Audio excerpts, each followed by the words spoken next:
Hey guys, welcome back to another week of Operation Evil. I am Nyoka. I am Rachel. And we are here to bring you a very special episode, which we say this in every episode, but this one is really special because it's about, do you want to say it?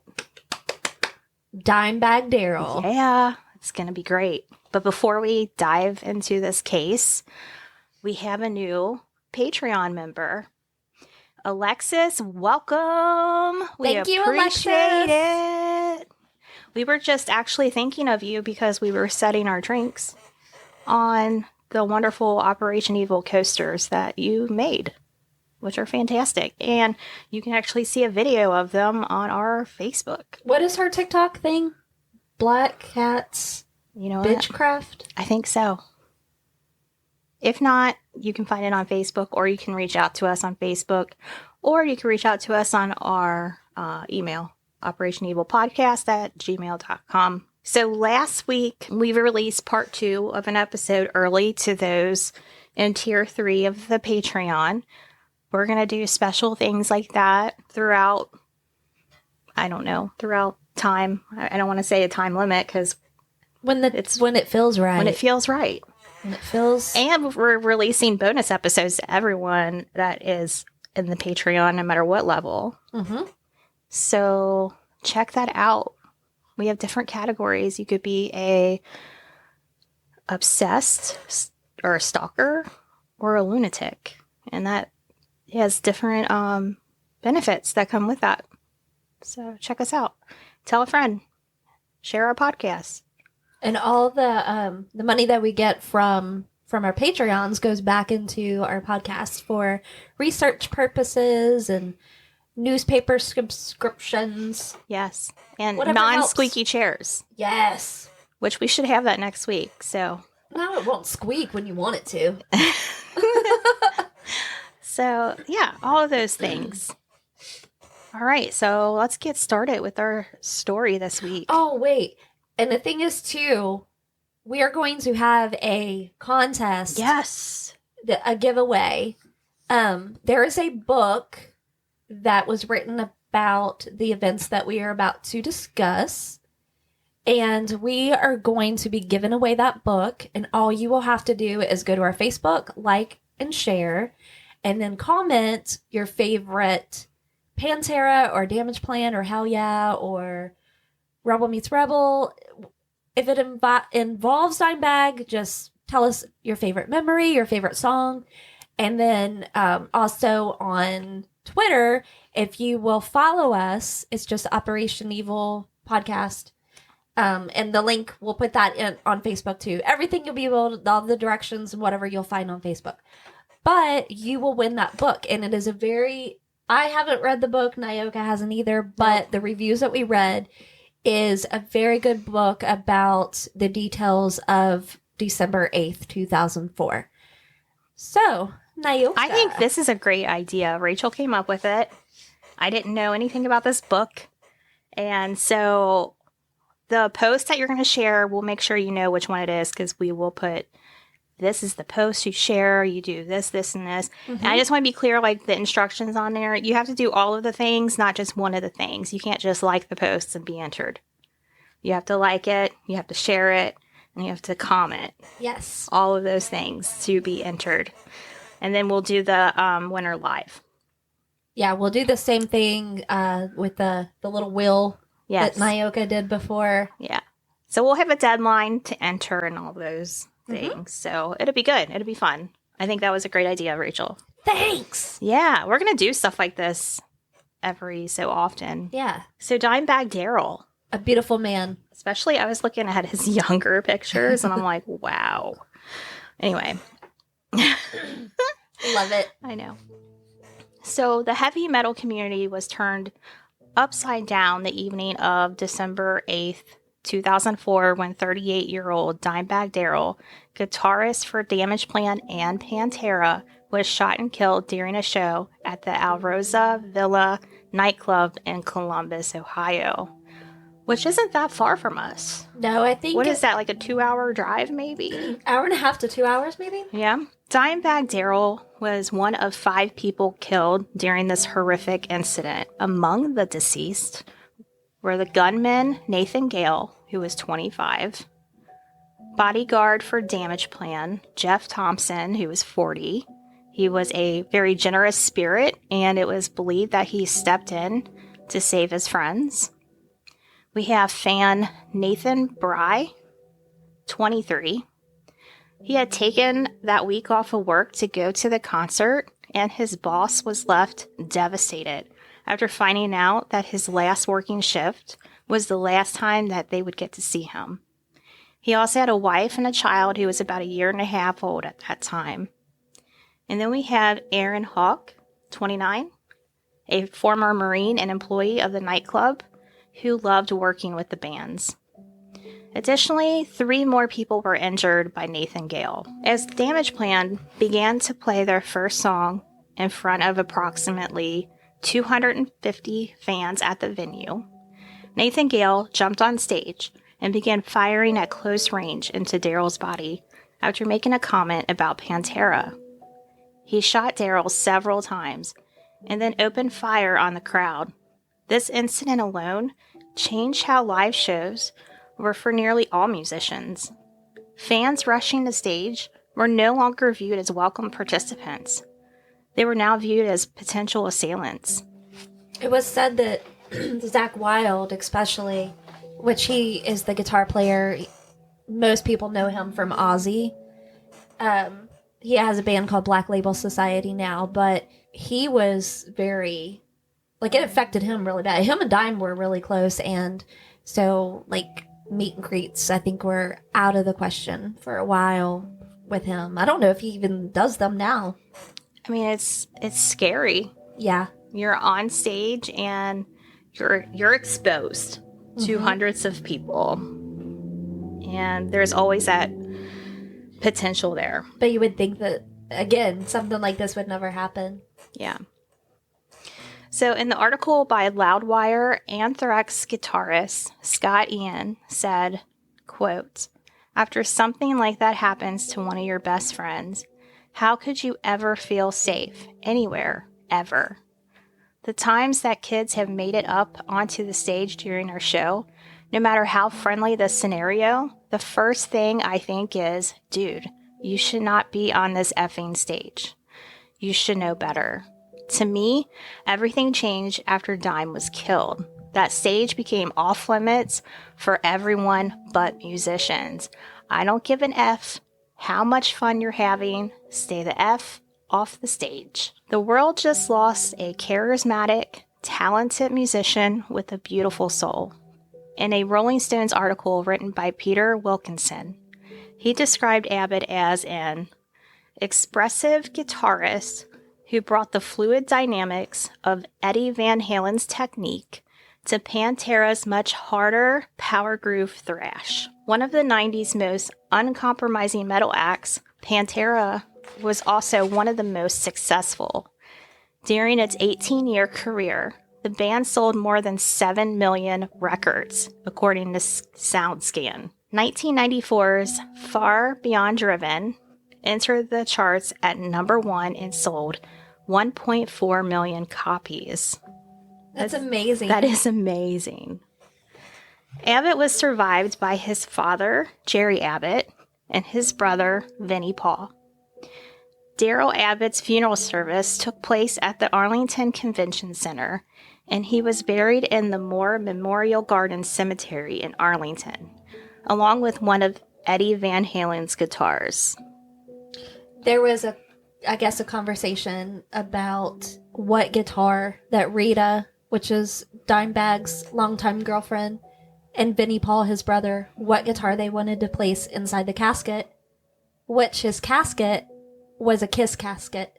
That is so neat. Yeah, it was like, I'm pretty sure it was customized for him. He was such a big Kiss fan. He loved Ace Frehley. He had a tattoo of him too, like on his chest. No kidding. Yeah. And he did get to meet Ace Frehley.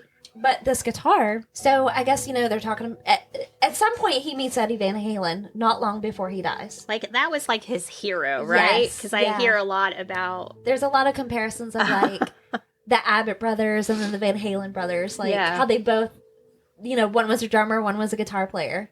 I don't know the whole story, but Eddie is talking to Rita and they're talking about the guitar, which is called Frankenstein, and it's on Van Halen too.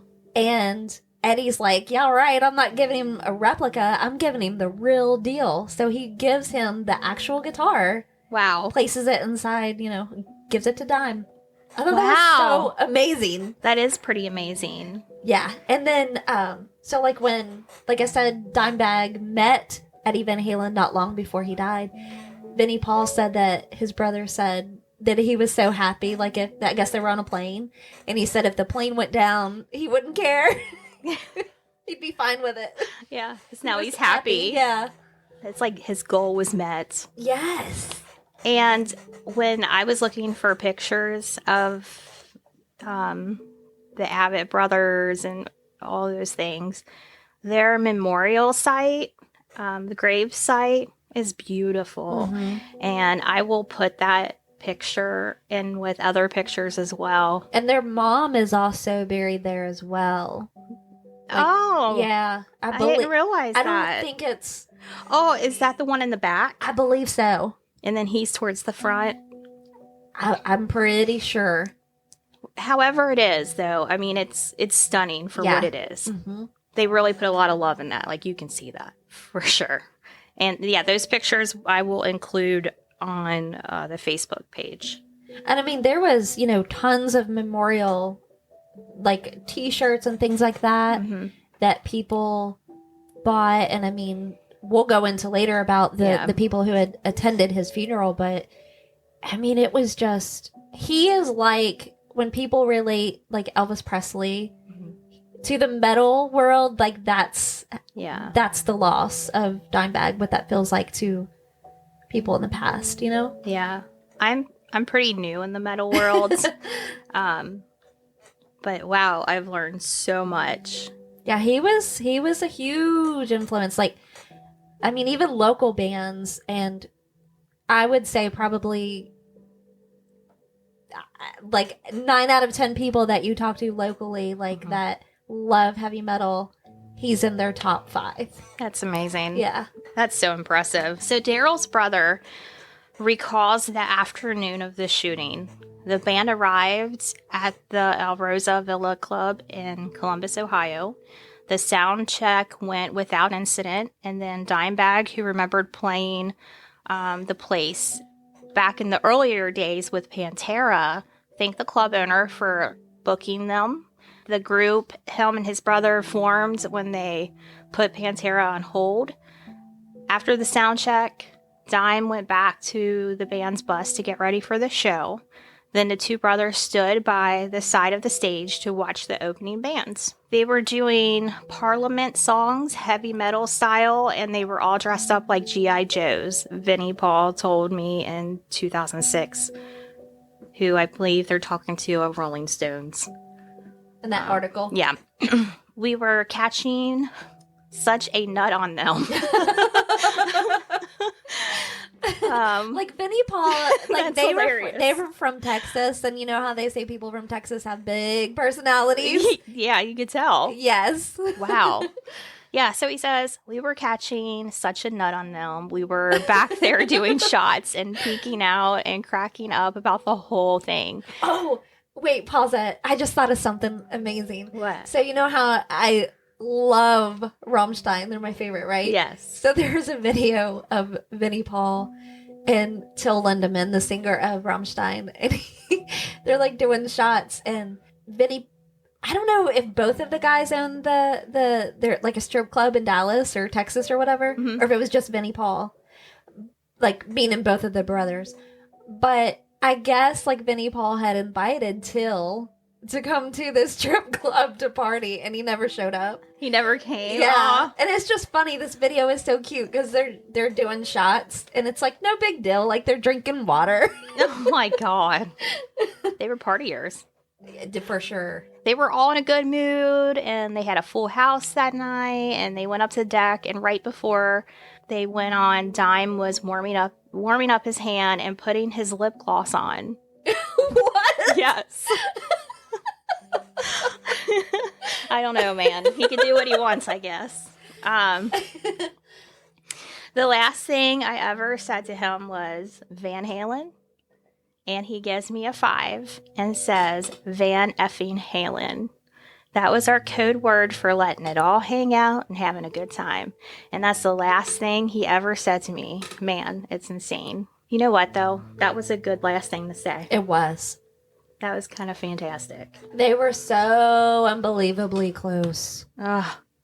It really does sound like that. In fact, we're going to go into a little bit of the early life on the Abbott brothers. So, Darrell Lance Abbott, which his nickname was Dimebag Darrell, was born in 1966. Guitarist and producer Darrell Lance Abbott was born in Arlington, Texas on August 20th. He was born to Jerry and Carolyn Abbott. Dimebag was best known for forming the rock band Pantera with his brother Vincent Abbott, which we know as Vinnie Paul. And that was in the early 1980s. Pantera became one of the world's most popular metal bands and helped to keep the rock genre alive throughout the 90s because, as we all know, the grunge kind of came in. Yeah, the Seattle grunge. Yeah. I was into that too. Oh, I was too. Yeah, for sure. The brothers were influenced by music at a young age. After all, they were sons of country songwriter and record producer Jerry Abbott. After experimenting on several different instruments, Darrell took to the guitar and Vinnie took to the drums. Although they grew up around country music as children, Darrell was drawn to rock music and influenced by Tony Iommi of Black Sabbath, Ace Frehley of Kiss, Eddie Van Halen of Van Halen, and Randy Rhoads of Ozzy. In his early teens, he frequently won local and statewide guitar talent competitions. He won so many that they ended up being like, you're just going to be a judge. That's hilarious. They're like, dude, you need to quit winning and let somebody else win for a change. And he, they said, too, that, a lot of the times that he was quite younger than the contestants. Yeah.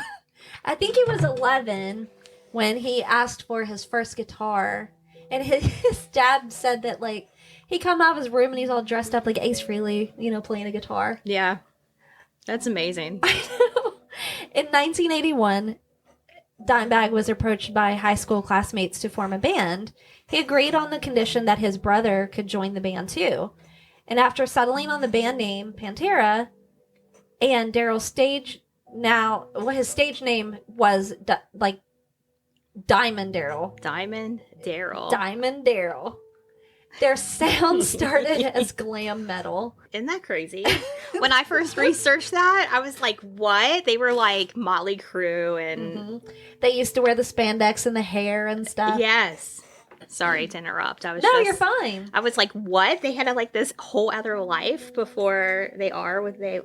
Yeah, it's funny because Vinnie Paul mentions, down the road, when they enter number 1 at the Billboard charts, in 92 or whatever it was, and they act like, they're new to the job or the game or whatever. Yeah. And he's like, we've been busting our humps for years. Yeah, where have you been? Yeah.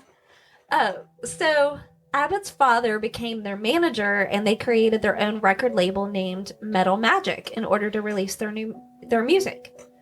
Things started to change direction when Metallica came out, which was around 1981, with a heavier sound, and they ended up pioneering. The singer was not a fan of changing their sound, the current singer of Pantera. They wanted to go a new musical direction, so that singer ended up leaving. He was that dedicated to the glam. He was. Glam rock spandex. That was his passion. Yeah. No, I don't know. I don't know either. Sounded good, though. I like it. When vocalist Phil... Okay, this is the way I say it. Anselmo. I don't know if that's right, whatever. Joined Pantera in 1987, the band redefined its sound and began playing a harder-edged style that some music critics dubbed power metal.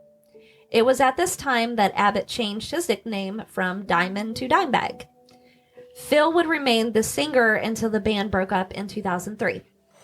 Pantera signed with a subsidiary of Atlantic Records in 1990 and released the album Cowboys from Hell.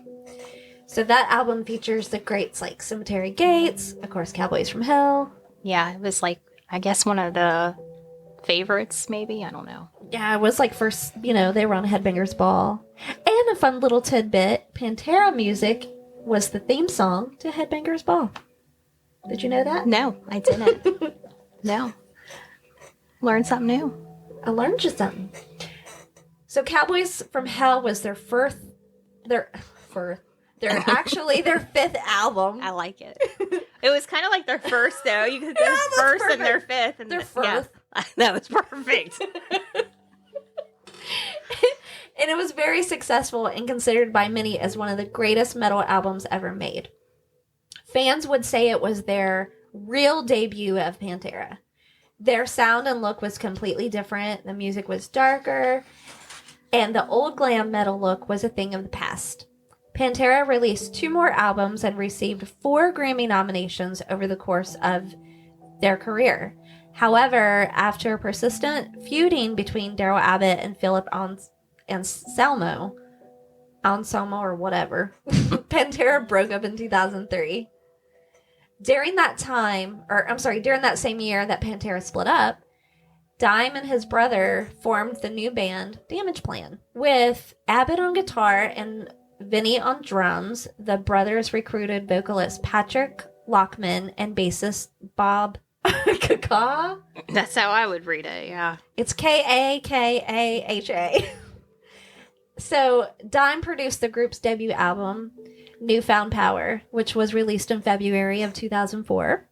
Damageplan traveled to Columbus, Ohio to play a concert on December 8th, 2004 at the Alrosa Villa nightclub. Apparently, Nathan Gale was upset about Pantera's breakup and blamed Abbott for the band's demise. So now we're going to go back to the shooting now that we have the background information. The shooter, Nathan Gale, he was 25. He ended up being killed by a Columbus police officer minutes after the violence erupted. A stocky former Marine, Gale was reportedly upset that Pantera had broken up last year and may have blamed Abbott for the band's bitter split.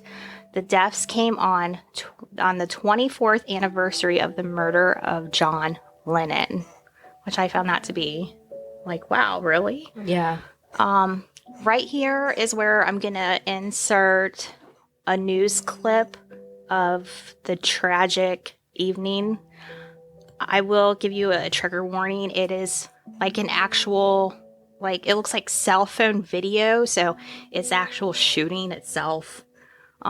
It's disturbing, so if you do not want to hear it, it's probably about 30 to 45 seconds long. Just go ahead and fast forward just like a minute, and then you'll get back to our voices, okay? I'm going to insert right now.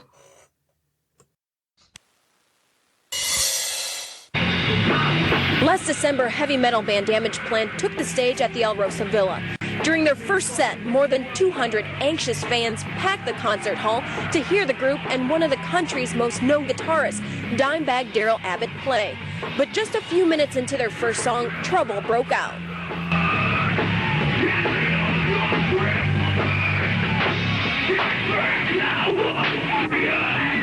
You can see shooter Nathan Gale in a black jacket and baseball cap charging on a stage and pulling out a gun. He was headed straight for Dimebag Darrell, the band's lead guitarist. The crowd, shocked, unbelievably didn't move. Someone on stage cried for help. Call 911, somebody!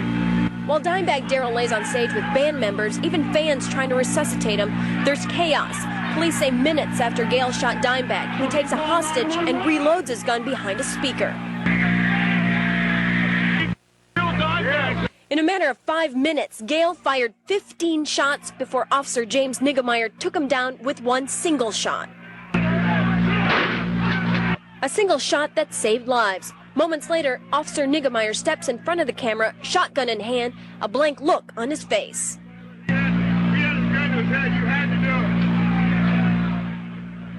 Well, again, that was Marisa Reyes from our affiliate WSYZ. Okay, so we're back from the news clip.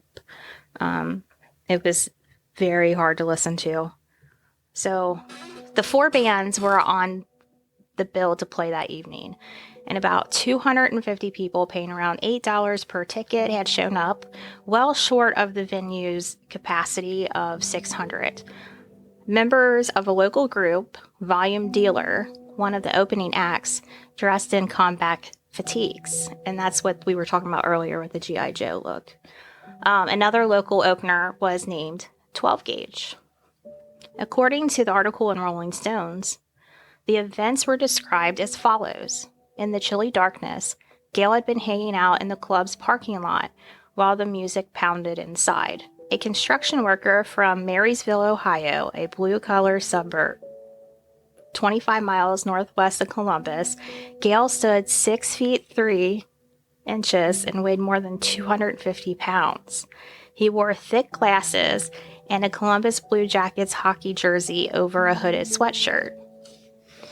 So a fan asked him, quote, "Hey man, why aren't you watching the show?" He said, "I don't want to see no shitty local bands." The fan says, "You can at least go inside and stay warm." He said, "No, man, I'm going to wait for Damageplan." Club manager Rick Catula, I'm not sure if I'm saying that correctly. We'll just say Rick. He pegged Gail as a harmless hanger-on, like one without a ticket. He was just a crazy fan trying to talk to members of the band, Rick said. Which they were such a band that, was like for the fans. Yeah, so they were like willing to talk to everybody. Mm-hmm. One of my guys who helped set up the bands eventually told him to leave. Instead, as Damageplan took the stage, Gail jumped a 6-foot-high fence and rushed into the club through a side door. Walking swiftly past the pool tables, a bar, and a sound booth, he reached the left side of the stage. Witnesses thought Gail, whose head was shaved, wanted to stage dive.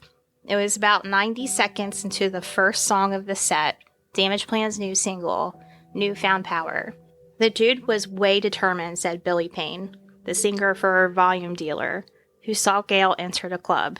He was on a mission. He looked angry. He was walking like he was going into battle. On stage, Gail drew a Beretta 9mm handgun and headed straight for Abbott. Joe Damien, did I say that wrong? Dameron, bass player for Volume Dealer, thought Gail shouted something about Pantera, but he wasn't sure.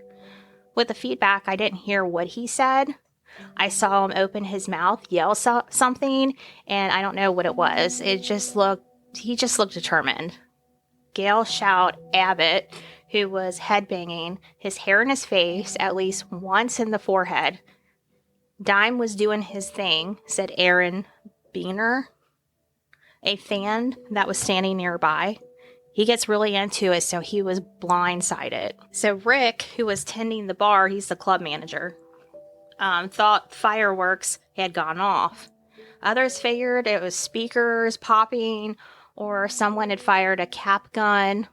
I thought they were playing a big gimmick, said Ryan, who was working security. People were pumping their fists, thinking it was a hoax. Rick kept on pouring drinks. When the music stopped, drummer Vinny Paul, Darrell's brother, stood up behind his drum kit. Abbott's guitar began to emit feedback into a high-pitched shriek. Vinny Paul says, "He shot my brother." And John Graham grabs Vinny Paul and runs to the other side of the stage. John was Dimebag's guitar tech. Oh, thanks for that. I did not know. A security guard tackled Gail, who continued to shoot into the crowd. One bullet grazed the arm of a Volume Dealer roadie, Travis Burnett, a burly former soldier who dropped his beer and ran toward the stage to try to disarm the shooter. I asked him, "Dude, what the F are you doing?" He was like, "Get out of here, get away." As I went to grab him, he shot at me. The bullet went through my shirt, but I didn't feel it.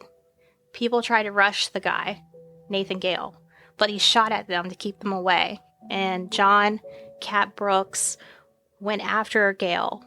And Gale told him to settle down and shoot. He shot him and told him to stay down.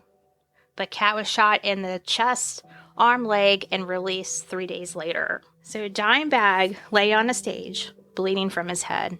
While most fans fled, one concert goer, Mindy Reese, a registered nurse from Columbus, rushed forward. I said, "F this, I'm a nurse. He needs help." I did chest compressions for 15 to 20 minutes. I kept saying, "Dimebag, come on, please stay with me." Dimebag was near death by the time paramedics arrived. Vinnie Paul calls Rita and says to her, "I saw my brother get shot in the back of the head 5 times. Rita says, "What are you talking about, Vince?" And she thinks that he's kidding. Rita described this moment as a bad movie. None of it seemed real.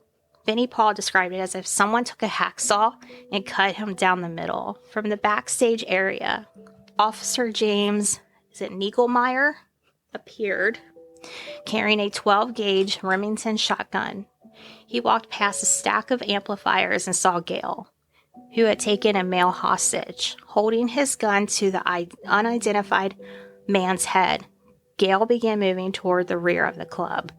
From 20 feet away, Officer James Niegelmeyer fired once, killing Gale. And you can see that in the video after he shoots him. The look on his face. Oh, I know. And, he like had... shock. Yeah, like just devastation. Yes.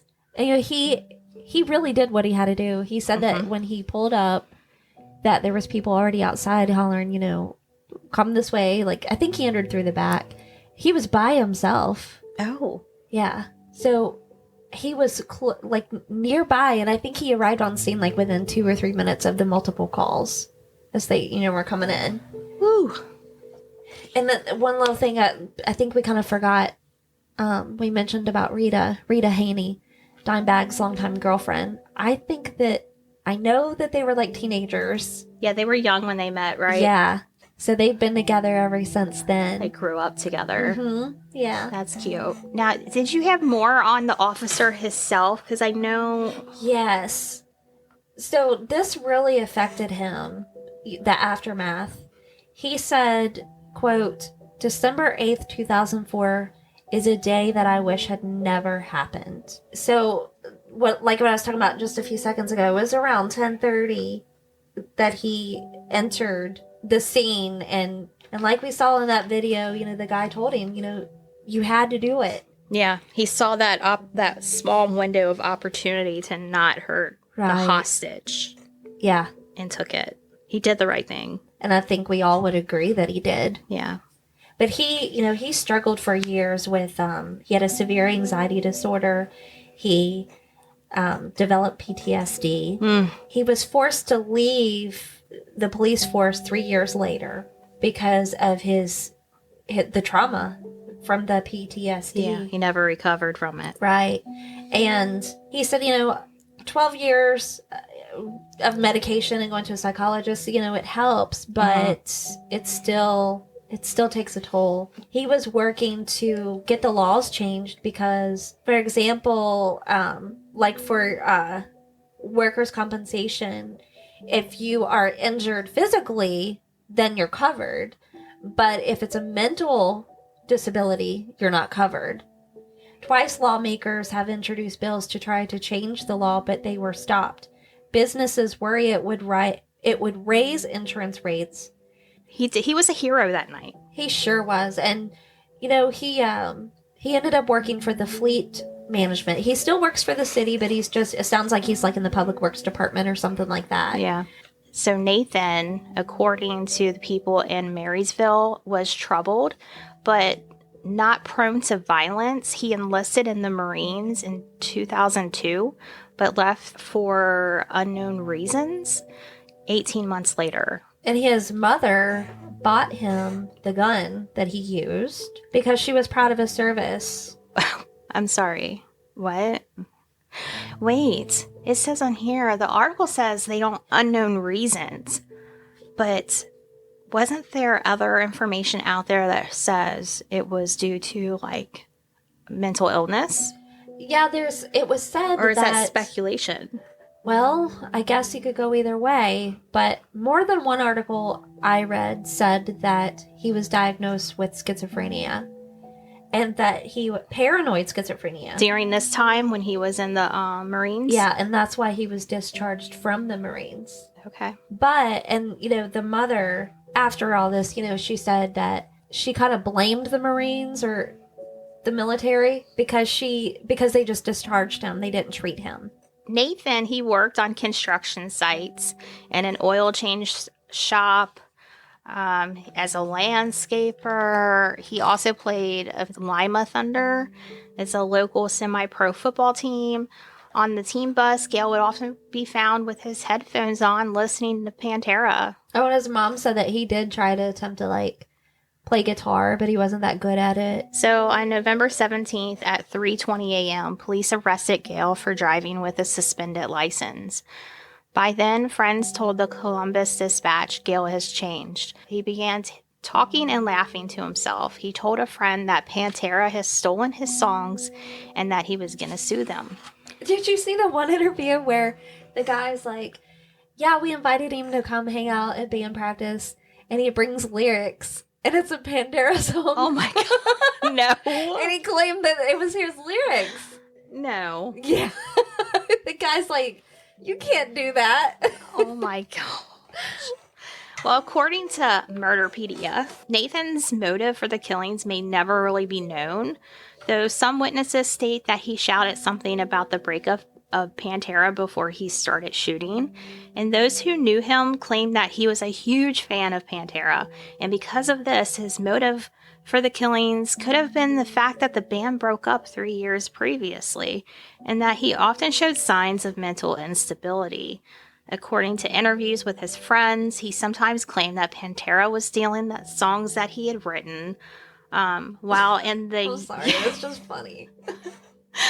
While he was in the Marines, he was given medications for his mental problems. Oh, so they gave him medication. Mm-hmm. Writings found in Gale's possession indicate that he may have suffered from schizophrenia. Some say that he even once held an imaginary dog. So Lucas Bender, manager of Bear's Den Tattoo in Marysville, across the street from Gale's house, said Gale was a frequent visitor. Quote, he got a tattoo on his right or left forearm, a big custom-designed tribal, said Bender. He also got his ear pierced about a week or two ago. He came in on a daily basis. I tried to keep him away from the clientele. He kind of gave everyone a weird impression. Bender said Gale told him that he left the Marines due to mental problems, was taking medication, and may have been bipolar. Nathan was infatuated with guitarists. One of our tattoo artists plays guitar, and Nathan started trying to hang out with him. As police officers and detectives flooded the Alrosa Villa on December 8th, Vinnie Paul escaped into the Damageplan tour bus. He climbed into Dimebag's bunk and wept. Damageplan loved us, said Billy Payne, the volume dealer singer. They told us to stay after the show, that they were going to talk to us and have drinks with us. It was a local band's dream, maybe coming true, turn into a nightmare. Oh, I'm so sorry to that guy. I know. See, there's these little bitty details that sometimes you don't think about. Yeah. So now I want to go in a little bit about honoring Dimebag Darrell. Less than 24 hours after the horrific events and deaths at the nightclub where Dimebag Darrell was murdered, a small gathering of fans came together to grieve and celebrate Dimebag's life.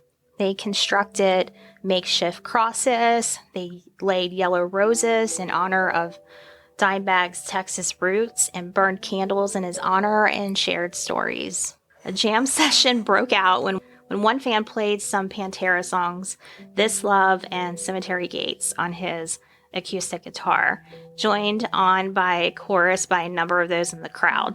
The mellow sounds of the acoustic were soon replaced by thumping kick drums and growling vocals as two mourners cranked Pantera tunes on their car stereos. Oh, Yeah. I love that. so many interesting facts about Dime that come from his brother. He even had a guitar in the bathroom. Like, he kept it there? And Benny Paul said that he could write about anything. And he said that, like, he even wrote a song about Taco Bell. And he was a good singer, too. If you've ever heard any of the stuff on Rebel Meets Rebel, he sings on there. It's a little project that him, Rex Brown from Pantera, and David Allan Cole, they all did together. It's like country metal. And Country metal? Yeah, it's kind of cool. Huh.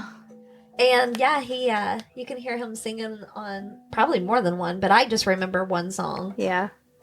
That's interesting. But yeah, they did that, and then his favorite drink was called Black Tooth Grin. And they said that the name came from a Megadeth song. I think it's Sweating Bullets. And it's Crown Seagrams, I think is what it's called. Seagram 7. A splash of Coke. And Crown, Seagrams, and a splash of Coke. I think that's it. If I'm wrong, somebody correct me. But that was his favorite drink. So, like, in the casket, Zakk Wylde said there was tons of bottles of Crown Royal. Oh, and, like, he had the most beautiful hair, too. Oh, yeah, he did. I loved his hair. Yes. Yeah. For sure. I totally agree with you on this. I do. He had, like, a girl's dream hair. Yeah, why is it that some guys with this long hair, they have, like, beautiful hair, Yes, right? Like, it's hair voluminous. that a woman should have Yeah. instead of a man. And then it's like we get jealous, like, oh my gosh. That's bull. Yeah. He was one of those people. Mm-hmm. And he was just... Nyoka and I are going to share our Pantera memories and things, our favorite songs later, but he just... When you hear, like, in interviews and stuff that he was a nice guy, it's true. Yeah. So true. Very. Neither one of us got to meet him, but... No. we know people who did. So there's this article. It was called Ozzy, Dave Mustaine, Jonathan Davis, Remember Dimebag. And those he toured with and those he inspired struggled to come to grips with their loss. It's by Rob Mancini. Quote, bottom line, you got Jimi Hendrix, you've got Eddie Van Halen, you've got Randy Rhoads, and you got Dimebag Darrell. Guitarist Zakk Wylde said, his influence will be felt forever, and he was the most genuine, kindest guy you'd ever meet. Dime would give you the shirt off his back. The good Lord put him down here to whoop some ass and make everybody happy, and now he needed them, so he took him. I'm sitting in Dime's garage right now. I'm down here to take care of his family, to keep everybody together, and I'm waiting for him to walk through the door. I'm looking at pictures of him on the wall, pictures of us hanging together, and it just crushes me inside. I've never had a brother, but he was as close to blood as possible. My love for him is unconditional and beyond forever. And then Anthrax guitarist Scott Ian said, he's the type of guy that would do anything for his friends. He really did put his family and his friends first. And for him, everyone was family. Once you came into contact with Dimebag and became friends with that guy, it was a sacred bond. Once you shared drinks with that guy, you became part of his extended family. The world hasn't seen someone with as strong an energy as Dimebag in my lifetime. He's one of those few people I've met with that was absolutely special in every way. Ozzy Osbourne said, Dimebag was a dear friend of mine. I'm absolutely beside myself with grief. I can't for the life of me understand why someone would do this. Pantera toured with me many, many times. I've always remembered the signed guitar that he gave me on my 50th birthday party. My heart goes out to Dime's family, his fans, and other innocent victims who were killed in this senseless tragedy. It's just terribly, terribly sad. Jonathan Davis from Korn said, Darrell and Pantera were one of the main reasons I joined a metal band. This is a tragic loss for the music community and to all who knew him. Korn is truly shaken, and we want to send our deepest condolences to his families of the deceased. And then we have Megadeth leader Dave Mustaine says, I wish to thank and remember Darrell for his amazing life and the gift that he shared with me and so many others. I pray for Darrell's family and friends, for their healing, their peace, and their understanding of this tragedy in the time of need. I send my deepest heartfelt condolences to the Abbott family, to Darrell's friends, and to the fantastic Pantera and Damageplan fans around the world. We must never forget his life and his gifts, his genius, his terrific personality, and the legacy he left behind to remember him by. Deftones drummer Abe Cunningham said, we had the pleasure of touring 3 times with Pantera. They treated us so well on the road. We had some great times hanging out with them. They treated us with open arms, especially the brothers, Dimebag and his brother Vinnie Paul. Darrell lived the music. We feel terrible and our hearts go out to his family, brother, and father. He was a legend in this business and an unbelievable musician. He will be missed by all. And then finally, we have Puddle of Mud guitarist Paul Phillips. He says, I think a lot of people known him as this amazing guitar player that you have on your wall and you try to emulate his style, but there's only a select few people that were let into his world and know how genuine and how down to earth he was. For that caliber of a guitar player to be that down to earth was so refreshing. He has every reason in this world to be like, get away from me, kid. You don't know how to play. He's not that guy. You were just instantly friends with him. It was amazing. I think that's my favorite thing said about him. Yeah? Because I think he nailed exactly like every... Like his essence. Yeah, and like every guy, like my husband in particular, like Rob, like, you know, people that play guitars and stuff, like, he nailed it. Mm-hmm. Yeah. That was very nice. That was very nice. It sounded like he really did inspire everybody. Yeah. And I mean, I guess, you know... Yeah, about metal. I wasn't really listening to it back then. However, for some weird reason, I've always been drawn to metalheads. Always. Like, it wasn't like a planned thing. I just always surrounded myself by you guys. And then I just became part of you. That's amazing. Right? I could cry right now. So tell me more, because tell me more. What happened next? Well, so Vinnie Paul, he went on to form Big Vin Records because he wanted to see what it was like on the other side. And he also formed Hell Yeah with, I know one of the guys is the lead singer from Mudvayne. Yep. Terribly, I don't know who the other people are. But he did, Nyoka's going to look it up. What's the Mudvayne singer's name? Isn't it Chad something? Chad? Hold on. Why am I not thinking clearly? But he formed the record company and Hell Yeah in 2006. Chad Gray, what's up? I knew it was Chad. Chad. He's a really nice guy. We met him at Bogart's. He's super Yeah, nice. I met him too. We hung out. I'm just kidding. No, we didn't. He has a beautiful voice, though. He does. Speaking of the meeting, my husband did meet. Didn't Rob meet him too? Did Rob meet Dimebag?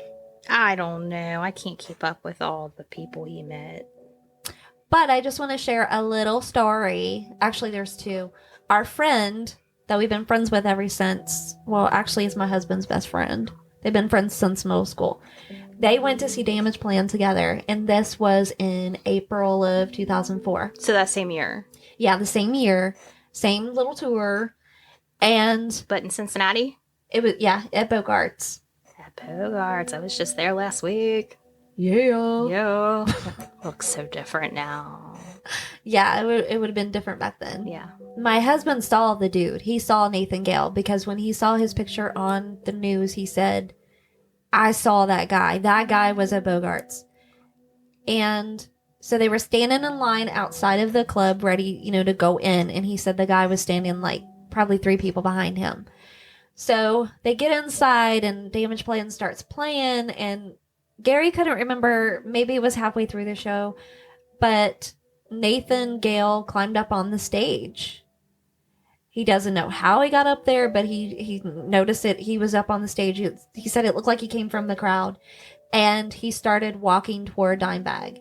He wasn't like charging him or anything. He said he was just like walking toward him. Mm-hmm. And Dimebag was just backing up, like walking backwards. So he thought about like 6 guys, like part of Dimebag security and then part of Bogart security, came and was pulling the guy away. But he grabbed, they had those fake amps, like for stage props. And Gary said that the amp was swaying because the guy had a hold of it, like trying to grab a hold of it. So he, like from what I understand, he was going to do it that night. Maybe. I mean, I don't know. But he got stopped. Yeah. Or his plan just didn't work out. We don't know if it's true or not either. This is kind of hearsay. There couldn't really find like a liable source or whatever, but supposedly they got him out back and beat him up and called the cops. Hearsay, though. Hearsay. Yeah. Don't know if that's true. And then the other thing, though, was that after the show, Dimebag, all the guys, they came out around back. Bogarts was pretty easy, or it was in the past, where you could just go out back and stand out there and meet these the bands. Yeah. And they would be willing. Oh, yeah. Yeah. I mean, they would just, it wasn't like they were just walking by and getting on their bus or whatever. They would stay out there for a while until pretty much everybody got their picture, autograph, whatever. Yeah. Multiple bands that we met that way. Mm-hmm. But Gary and his friend John, they met Dimebag and Vinny, had their pictures taken with them. And Dimebag says to John, he's like, hey, Marilyn Manson.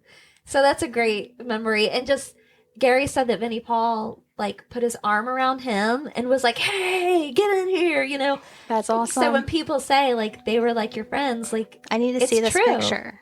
I'll have to show you the pictures. Yeah. Yeah. Oh, will you tell people what Gary did with his facial hair? Oh, my gosh. For years, Gary dyed his goatee pink. And Gary actually met Rita, and he asked her what the color was because in some pictures it looks reddish, some it looks pink, some looks magenta. Yeah. And so he wanted to make sure that he was getting the right color down, and he did that from the time. So she told him. Yeah, she told him the brand color and everything. That's amazing. Yeah. And he's actually got a picture with her too, and I think I want to say that he met her at like something to do with Black Label Society or a Mayhem tour. I don't remember what it was, but he said she was really, really cool. Huh. Really cool. And then, just... That's neat. That's cool that he got to, like, ask personally, like, what color do I need to use? I mean, he seriously... He had that not too long ago. Yeah. He probably stopped dyeing his goatee maybe... a few months back?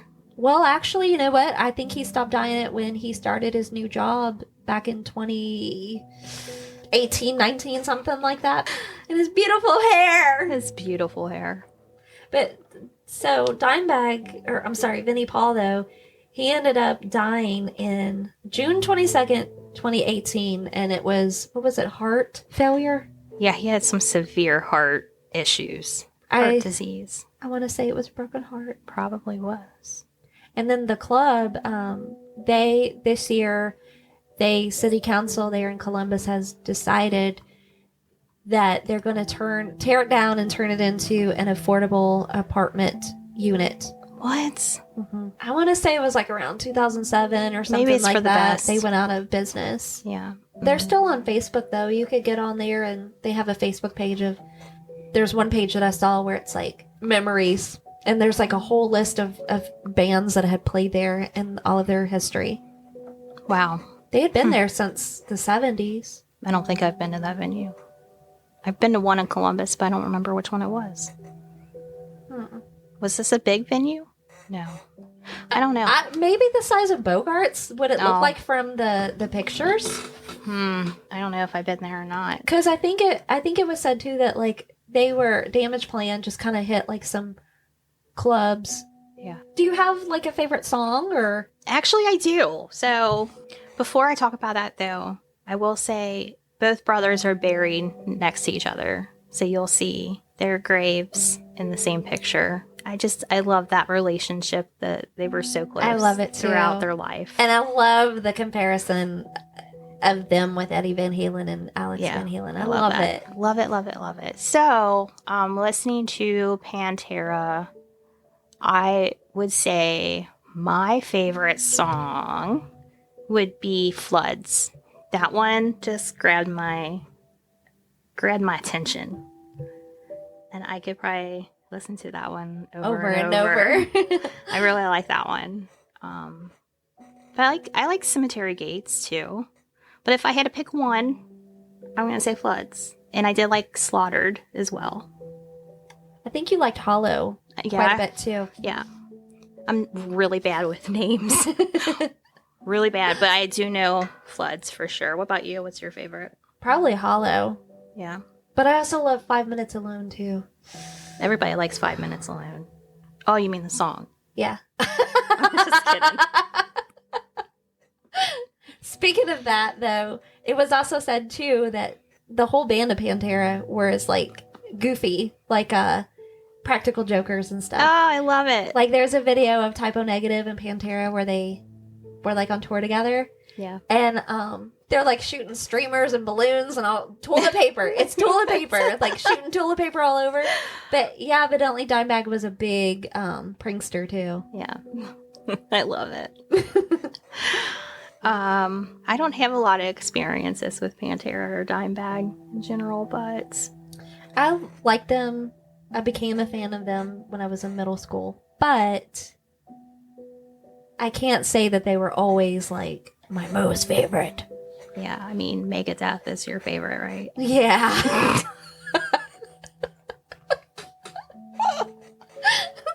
I'm just messing. Pantera's great, though. They are. And I hate it because Damageplan could have become huge. I knew so little about Damageplan or whatever. I was thinking that this was Pantera playing when this happened. Well, I mean... Like, I was so confused for a minute. I'm like, what? Minus Rex, I mean, basically that is Pantera. Yeah, so I was like, what's happening? Who's this? Yeah, it took me a minute. It's just... Man, his guitar playing. All right, folks.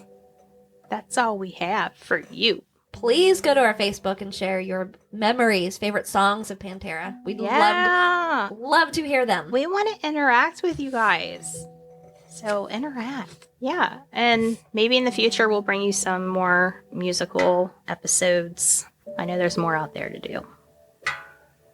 We'll just have to find it.